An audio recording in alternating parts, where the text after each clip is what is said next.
I am very glad to be talking with Claire Gilbert as part of a series of conversations I'm having with people who have thought directly and indirectly about how love functions in various parts of our life, with a view to a project working with designers, thinking about how love can be fostered through design in personal and also more public spaces. And I think, Claire, it's going to be the public that we focus on just now, because as well as being the author of several books, a fellow at Jesus College, Cambridge, you've been a member of several public and advisory bodies, the Royal Society, Number 10, Downing Street, a couple that stand out, but others in commercial spaces as well. And in particular, for the last few years, you've been running the Westminster Abbey Institute as its director, which is about fostering values in public life, if I can summarize it in that way. So whether or not you've thought about this in relation to love directly, maybe just to begin to get into that, could you just say a little bit yourself in your own words, so it's come from you, particularly what the Institute was about and what you've been trying to do there? I was asked to come and talk to some people at Westminster Abbey about setting up an institute in 2012, because I'd been involved in co-founding an institute at St Paul's Cathedral 10 years earlier. And St Paul's Cathedral Institute was set up to relate to its neighbours in the city and to look at issues that were of interest to people, not just Christians, but its neighbours. So business ethics, financial ethics, that kind of thing. So the thought was there something that Westminster Abbey could do for its neighbours on Parliament Square? And you have a very interesting configuration with Westminster Abbey on the south side, the Houses of Parliament to the east, the Treasury and all of Whitehall facing the Abbey on the north side, and since 2009, the Supreme Court on the west side. So you have the legislature, the executive and the judiciary on three sides of the square, and then Westminster Abbey on the fourth side. Westminster Abbey got there first, of course. So whereas in previous centuries you might have said, well, the church had a place in public conversations, that can't be assumed now, and nor should it be. I think the church needs to earn its place at the table, show that it's got something constructive and unique and important to offer. So this was the question really for Westminster Abbey. If we are going to set up an institute, and Westminster is heaving with institutes, so we didn't just want to add to the chatter, was there something that we could do that no one else was doing? And I began with a feasibility study. I talked to people in these different institutions and also other public service institutions that were nearby, like the Metropolitan Police, the National Galleries, the Royal Society, all a stone's throw of people at the Royal Households, all a stone's throw from Westminster Abbey, and said, is there something that Westminster Abbey can do to support your work, to support what's good in your work that isn't being done perfectly well? And I met a really powerful response, which was yes. It was a bit like meeting a brittle sponge that was so thirsty for moisture, for depth, for water, for the depth that if you're really thirsty, it was a thirst for depth. So everybody's busy ruling and running the country, really busy, mostly came into it with excellent motivation, with real idealism and a hope to make a difference to people and the world, but ending up so involved in it that you lose sight of all of that. So yes, please, Westminster Abbey, could you be a place where we can step back, think more deeply about the good that we're trying to do, reconnect with our vocation to public service, think about the ethical issues that there are with some space and safety. And so we knew what we wanted to do, which we articulated as revitalizing and nurturing moral and spiritual values in public life and service, and to work with the public servants around Parliament Square. But we didn't know how, and that we worked out over time. So we now have an established programme at the Institute's 10th birthday, I'm pleased to say. But I experienced this over and over again, Mark, that I would come into have an encounter with somebody in public life, and there's a kind of dullness, and then you start to ask questions, and they're inevitably, because of where I was coming from, quite deep questions about their own motivations and where they see challenges and how they feel about that and what it's doing to their souls. And something would come to life. Now, I have used the word spirit. I should say the Institute is for people of any faith and no faith, so the language is appropriate to that. But actually, even in a more secular context, you can talk about spirit, something being spirited or inspirited. And that's what it's felt like, as if something spirited within people, and I hope also institutions, has been kindled. But I can equally well call that love, because something's melting there. Something very human and beautiful and connecting is happening. That's very interesting. So, because when there's a concern for moral standards in public life, which, rightly there is and widely, this often comes across as a sort of demand, and Yes. it feels rather different then from what you're angling towards already then in the work you've been doing, which is connected with these words spirit, and I'm glad that the word love echoes and resonates there too. This is more about, I don't know, is it about a kind of fostering a certain, well, you say depth, acknowledging there's a kind of depth in life and knowing how to relate to that better. Maybe it's as much about perception as it is about standards. I'm bringing in quite a lot of different things. Yes. So I sometimes think of the work as us being upriver of all those compliance and discipline and standards and rules bit. So we're working with people in such a way that moving downriver towards the standards and the compliance and everything else, these things are not a problem.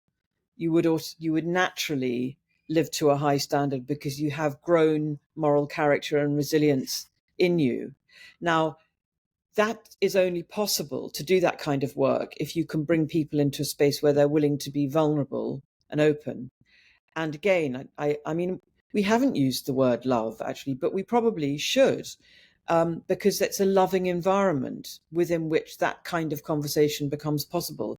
And that's certainly what we've been seeking to cultivate and have had really important conversations. I mean, getting people to talk about the person that often lurks quivering and worried and anxious behind the public carapace that if you're in public life you kind of have to wear. You just hope it doesn't become the thing that you then, like the mask that eats into the face. You have to look after the person who's behind that, and if you don't, it will jump up and bite you in the bum. And that's why you see some really inappropriate behavior from some people in public life, because they haven't looked after their souls. It's all been about what's on show. That's fascinating. So the standards with it, we're not about the rules. We actually the 7 principles of public life, the standards in public life. We have worked with those, but always thinking about how to bring them to life in your heart, not them as a rule. Because, you say one of them is honesty, let's say. Well, we're not going to quarrel with honesty. Of course, honesty is good and right. But how do you live in that way? And that requires some self-examination and honesty, self-honesty, and recognition of times when it's not possible. And they're aspirations rather than rules.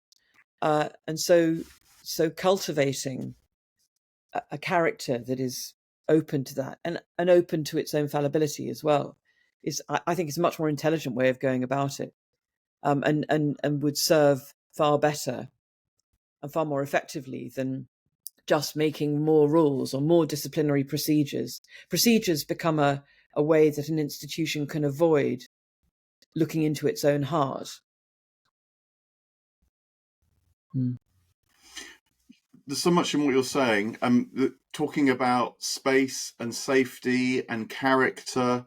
I mean, when you linked spirit and love, you talked about things melting, which I guess implies the possibility of change as well as self-reflection, and that requires a whole context that, as you're just intimating there right at the end, is very different from procedures and I guess the bureaucracy, as well as the public, maybe quite harsh scrutiny, often quite rightly so, but nonetheless harsh scrutiny that comes that faces people in public life. So over the last 10 years, with dozens, if not hundreds of people now that you've been working with, what kind of spaces, what kind of activities, and what kind of procedures even do foster that, do enable people to really come with all that they are, touch this depth, but have the freedom almost to respond to it and to reconsider what they're doing? We have public programs, we have private conversations, and we have a fellows program, and we also have publications coming out of the public programs. The public program is the entry place, you might say. We do have this wonderful facility, I suppose, of Westminster Abbey itself. So the very act of walking into Westminster Abbey changes something. You come out of your busy government department or the Palace of Westminster or wherever, and you come into this space where people have prayed and asked for help and sought wisdom for 1,000 years and repented for 1,000 years, which has also seen tremendous disruption, worse disruption than anything we've seen in the last 10 years, although they've been disruptive enough this past period. But honestly, they're not as bad as the Civil War still yet. And the Abbey has seen all of that. So you move into this space and already something's working on you, a kind of magic is working on you. And then you come and sit down and you hear somebody speak, and the lectures and dialogues, we try to make them transformative in some way. So at this stage, addressing people's hearts. Just this week, we had the most astonishing dialogue between Lord Hastings, who does a lot of work in prisons, and someone who has lived experience of the prison system, in dialogue, talking to policymakers. And so we're getting into people's hearts even at this public stage. But what we found very quickly as we were setting things up in the early days is that there was a real need for a private space as well. So civil servants, politicians, judges, the police, they needed a space where no one was listening, where they could just work things out. They face tremendous challenges. The inherent moral discomfort of being a civil servant when you're both the servant of the democratically elected minister, but you're also custodian of propriety. You have to navigate that, know when you've got to say something and know when you simply do as the minister wills, because we live in a democracy. The kind of ethical dilemmas that the police face every day. The constable on the street goes to a situation which is complex enough to keep a moral philosopher going for 10 years, and they have to deal with it instantly, and so on. And then politicians being obliged in the pitiless 24/7 glare of the public to come to a view, to say where they stand, all very, very quickly. So to be in a place where it's safe enough to work that out, where something might come out of your mouth that made publicly could be judged, or deliberately taken and used against you, you're in a space where that's not going to happen. So we've created several of those invitation-only seminars, usually in the Jerusalem Chamber, which is another beautiful space. No technology, and tea and cake, and an invitation to evensong, and a private tour of the Abbey, and a glass of wine at the end. So there's a whole package which serves to nourish intellectually, to restore some sense of moral agency, to say thank you, to show appreciation, to recognize, and to feed the soul with beautiful music and exquisite architecture. I mean, it is a wonderful thing that Westminster Abbey can do for these people who serve the public. So we have these spaces. And then the third these invitation-only spaces, private spaces. And then the third setting, which is the one where we go to most depth, is our fellows program, which so each year about 15 younger public servants, they're not that young, they tend to be deputy director level, so first level of the senior civil service, so already some responsibility, maybe major or lieutenant colonel in the army or equivalent across the armed forces, and also a politician or two, serving MP, someone in the Metropolitan Police, minister of religion, maybe a teacher, someone in academia, someone from the sciences, someone from the arts. So a good mixture of people. Journalism, we've always included journalism in our sense of who are public servants. But nobody comes from the same office. So interestingly, that creates safety because there's no one in the room who can affect your career. But you are in the room with people who understand what it is you're trying to do, even if they're doing it differently. It's all about public service. And we're there in order to deepen our understanding of public service and make ourselves better public servants. So we're all there for the same reason. And we meet 6 times over the year, 3 residential, 3 non-residential. And they hear from our senior people, our senior fellows and council of reference, who are typically just retired Metropolitan Police Commissioner or Lord Chief Justice, those kind of people, about what it's like on the inside to have these very senior roles and how you got there and what happened to your idealism and are you cynical now and what do you feel about your institutions now, and the chance to ask questions again in an entirely private space. And the group becomes very bonded and supportive and stays in touch. So as you graduate, you become a fellow at the end of your year. And as you graduate, you then, and people move into more senior positions. So we've had them since 2014. They are still supporting each other. And that's a phenomenal and growing movement of people who are really committed to looking after each other's hearts and being great public servants. That's fascinating. So friendship becomes an important Yes. Cultivating factor. Yes. You're talking too as well about places and the spirit of places and how Yes. if they are places that have fostered care, love, passion, vocation as well, I guess is another crucial word, the sense that public life can be a vocation which you love, you want to give to, and so on. That feels like another really important factor in what you're describing. Yes, it very and maybe much. just to throw in a third. Do you want to please comment? Please do comment on that. Well, only to say, I'll come back again. Just thinking about this project, so we do the non-residential seminars in Westminster Abbey, but the residential seminars are at the Royal Foundation of St Catherine's in Limehouse and at Sarum College in Salisbury. And in each case, I'm very careful to make sure the room has the right feel to it. And that includes things like, is there enough air? Is it warm enough? Is the lighting right? You can't have bright, glaring lights when you're bearing your soul because it's too much like an interrogation. It needs to feel warm, that we're in a circle and an undefended circle. And I also have some rituals which I've introduced to create that sense of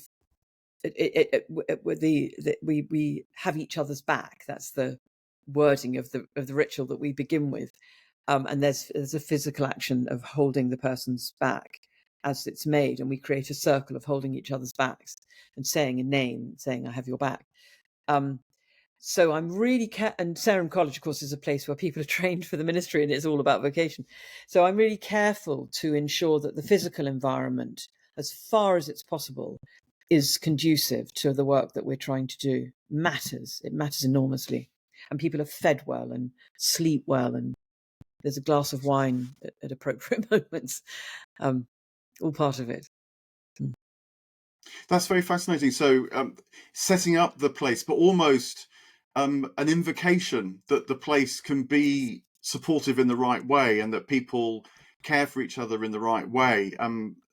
The way that people come into the space, you might say, is as important, and hence the Yes. use of ritual. That Yes. feels very rich indeed.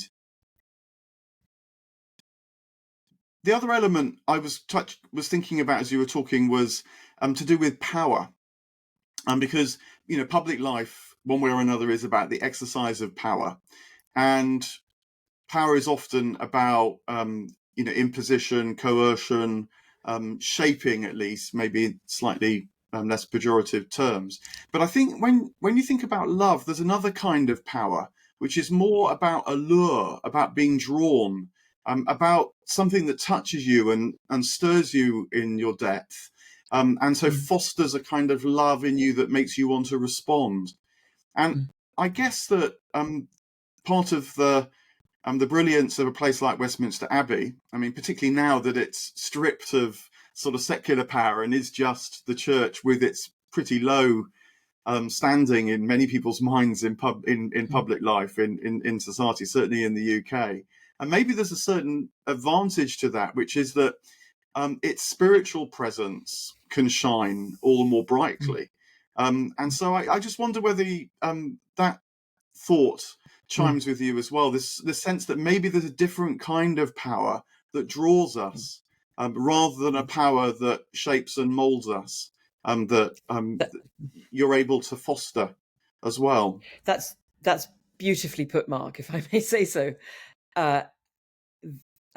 Yes, so power is a currency, particularly for politicians. Politicians cannot ignore power. This is the cost of democracy. They have to think about power. They have to think about being selected, elected, and re-elected. If you don't have power, if you're not in power, you can't do anything. You can't do your job. So you have to win power in order to do so. And that power is, interestingly, well, gosh, this is a whole huge conversation, possibly about allure more than attraction, more than coercion. But then you end up in a position where you have power that affects people. You're producing policies that have real effects on real people, and that's a different kind of power. But in order to gain the power, you have to win the hearts of people, and we're moving into territory. I mean, you could call it populism, but you could also call it love, attraction. But certainly, Westminster Abbey, yes, it doesn't have any form. It hasn't had power conferred on it. It can't make anybody do anything, but it can. And this has always been my passion. Actually, we are custodians, that not just in Westminster Abbey, but in the church, of the most phenomenal treasury, and we must share it. And it's beautiful. And if we can just realize that, people will be attracted to it. And I have found that to be the case in the work I've done over the decades with as it were, outreach of the church, of bringing this pearl of great price out into the community, which is so thirsty for it. It's not church people who are thirsty for it; it's ordinary people, desperately thirsty, and we owe it to our world to share it, find ways of sharing it, and it's hugely attractive. I mean, I guess that there's a two-way process in that, because the church's power is, in the more pejorative sense, can make approaching the church very complicated for people. But what you're saying is that maybe we're at a moment where it can be re-examined, represented to people, and so its beauty and what it stands for, that is hard to find elsewhere, can be seen afresh almost. But relatedly as well, maybe what that this is also talking about is how vision matters, the sense of what it is to be human and what it is to foster a good society. Character, you mentioned character earlier, but that sense of who we are and who we're becoming, and having a vision that draws us towards all that we might be as well in public life. That that matters. Maybe that's why the popularists do well, is that, however one might respond, they're not short of passion. And so they stir and touch people at a level that may be a more bureaucratic approach to public life, for all that clearly that's needed, isn't quite sure how to do. So perhaps this notion of vision and character and so on is a way of triangulating that and bringing something important back to public life that, again, feels to me to have a lot to do with love. Yes, I agree. I agree. I mean, so the political mindset is where this passion sits, really. The bureaucratic mindset, which is where the civil service is, needs to be more measured, but there's no shortage of love. Believe me, I encounter it all the time with civil servants. They're full of love, but it's a quiet love. And it has its own quiet passion too. And sometimes I think the political mindset simply doesn't understand that. So you saw this, and you still see this really, with politicians not thinking they're civil servants and not supporting them because they're not behaving like them. But the civil service is set up precisely not to behave like politicians, not to behave with that passion, but to be dispassionate, to look dispassionately at great ideas that sound good and see how they might be carried out, and tell the minister if there are going to be problems with it. And I think when it works well, it's a beautiful symbiotic relationship, but it's hard to make it work well because it requires an understanding of different mindsets. So civil servants work much harder at this than politicians do because they have to win the trust of their politicians. Can I just bounce back to something you said earlier about the church? So one of the areas that's been really fruitful in this work with public servants has been meditation of some sort or another. I mean, we've introduced it into pretty much all the different places in the private spaces that we work. Certainly with the fellows, they're given techniques, and with the politicians, spending a bit of time at the beginning of sessions just with a meditative exercise. And I found that with feedback and so forth, quite often that's the thing people value more than anything, the silence, not the words. And that's a gift, again, so not known that the church can offer. It's contemplative tradition. It's silence, not its words. Yes, and I mean, other traditions in the West have often been making the running with silence and how to use silence, how to be in silence through meditative techniques. Thinking, of course, of Buddhism and the way it's fostered mindfulness, but perhaps that's for the benefit of other traditions. I mean, I know this as well, helping to recover that in the Christian tradition. It also makes me think about how love can foster that sort of silence and patience, because it can bring in a sense of attending on the transcendent, or that which is not easily put into words and yet somehow is known to be of immense value. Yeah. I mean, right at the beginning, you mentioned that this is the Institute's not just about moral values, but is about spiritual values as well. And I'm guessing that is why the word spiritual is needed there, and because it is about bringing in these sort of deeper or wider facets of life and creating the ways of knowing how to relate to them through ritual, through meditation, and just for the quality of time, I guess, that people have with each other. Oh yes, and going back to your point about vision too, this aspect, this open to the transcendent, is, I think, where we have to allow ourselves to be in order to address the challenges of our time, which are so enormous and so intractable. There's no rule book to how to deal with the ecological crisis, or with the migration crisis, or with the unrest. And they're all enormous problems. They're not usually confined within national boundaries, really, and trying to deal with them within national boundaries is usually missing quite important aspects of them. And to cultivate a mind which is open to what it has not yet seen, it seems to me to be critical to being a great leader and public servant today. So you use the expression there, it's rather wonderful, being open to that which is not yet known. Yes. And love is a very fascinating dynamic in this context, I think, because what love does is it does two things. It both draws us towards that which we don't yet know, through being drawn to say that which is beautiful or that which we feel in our souls. It keeps us kind of orientated towards that.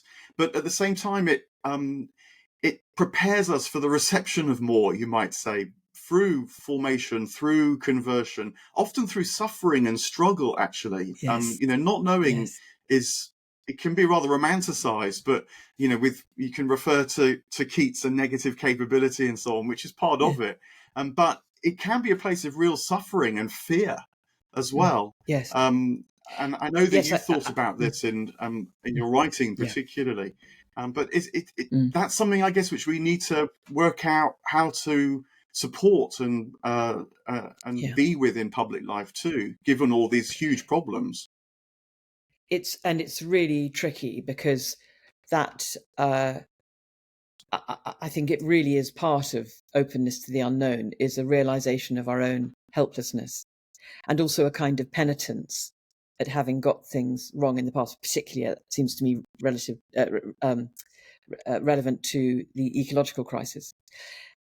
And when you are particularly public facing, so a politician, let's say, you are expected to know, or that's what people are telling you they want. They want you to give them answers, to tell them what's going to happen, to deal with things.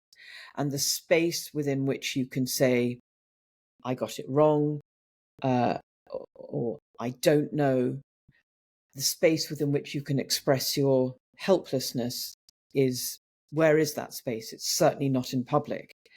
But I think that experience of helplessness, which is painful, is a precondition to openness to the unknown, because that's the point when you say, okay, whatever the response is, I can't see it, so I need to ask for it, look for it, be open to, be porous. So, and how do you do that when you've got this thick shell-like carapace around you that you need because of this pitiless public gaze? It's really, really hard for leaders today. Really hard, particularly politicians. We don't give them any leeway. Sorry. I'm wondering whether the military has something to teach us here, actually. I come from a military family, and we're speaking quite soon after Remembrance Day, and all those rituals that take place in public life. And it's very striking that there are things like 2-minute silence. There is the use of music, and there's remembering what's gone wrong, as much as hoping for better tomorrows. And you mentioned that you have worked with people in military public life as well as political and journalistic and so on. And is that intuition of mine? Does that make some sense? Oh, very, very much so. Yes, there's a huge amount to learn, and it strikes me it's not just silences. There's also animals. So I was at the Field of Remembrance service outside St Margaret's this year, and the mascot for I don't know which regiment it was a beautiful Irish wolfhound, came walking alongside the commanding officer to greet the Queen Camilla, and And that melts your heart. I mean, it's beautifully behaved dog walking alongside, but there's something so beautiful about the human animal connection that was evident there. And of course, the 2-minute silence is presaged with the bugle. What's it called? The last. Oh, what's it called? The bugle plays the last post, yeah. Post, and that is Yeah. so moving. Probably not a dry eye in the fields. So isn't it interesting that these hard-edged people who have to do horrendous things on our behalf have so much emotion and ritual woven into their work, as if there's a deep understanding of what a human being is and what a human being needs. It's also true that the armed forces spend hours and hours and hours and hours on leadership in a way that the police force simply doesn't, and we certainly don't with our political leaders. It takes leadership. The armed forces take leadership so seriously, and try to learn, and also the mindset, which is so critical for today, of learning from mistakes, which means you have to own up to them. That's there too. Not all the time, and no institution is perfect. There are plenty of problems also within the armed forces, but there's a lot of wisdom there too, which we can learn from. And yes, that's a conversation that happens with the fellows. That's very fascinating. Look, we're beginning to draw to a close for now, at least. Thanks so much for all that you've been saying, and I just wondered whether there was anything further that was kind of in your mind that I haven't guided us towards that you feel is worth saying.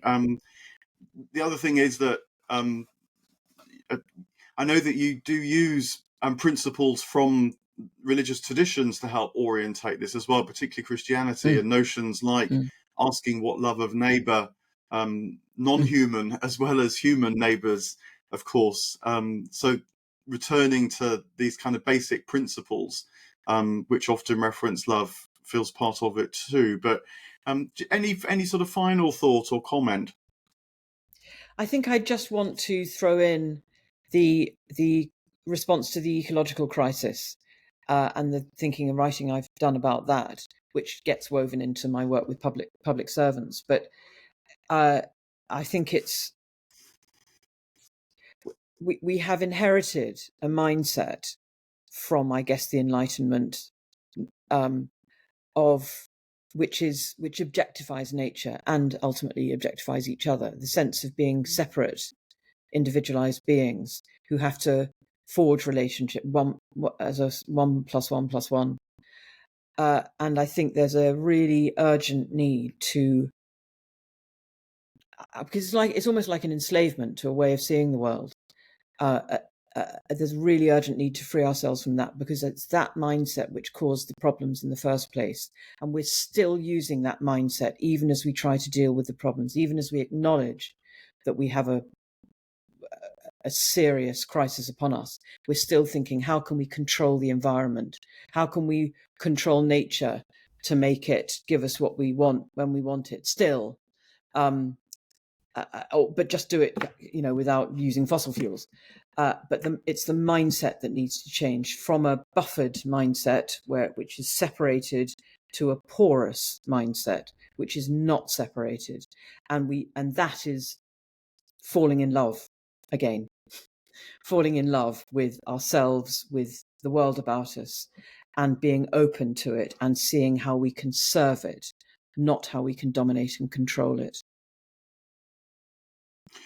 Look, let me ask. I mean, that's a very visionary statement, and I'm sure it's right. I mean, I often think about it in terms of how we can participate with the wider world around us, and that's a kind of complementary notion to the porous notion that we're part of very rich ecologies, and some of it we're familiar with. Some of it may contain beings, creatures that are very strange to us, and I reach out even to spiritual ecologies as well as the material world. But that's a tremendous vision. Again, is it?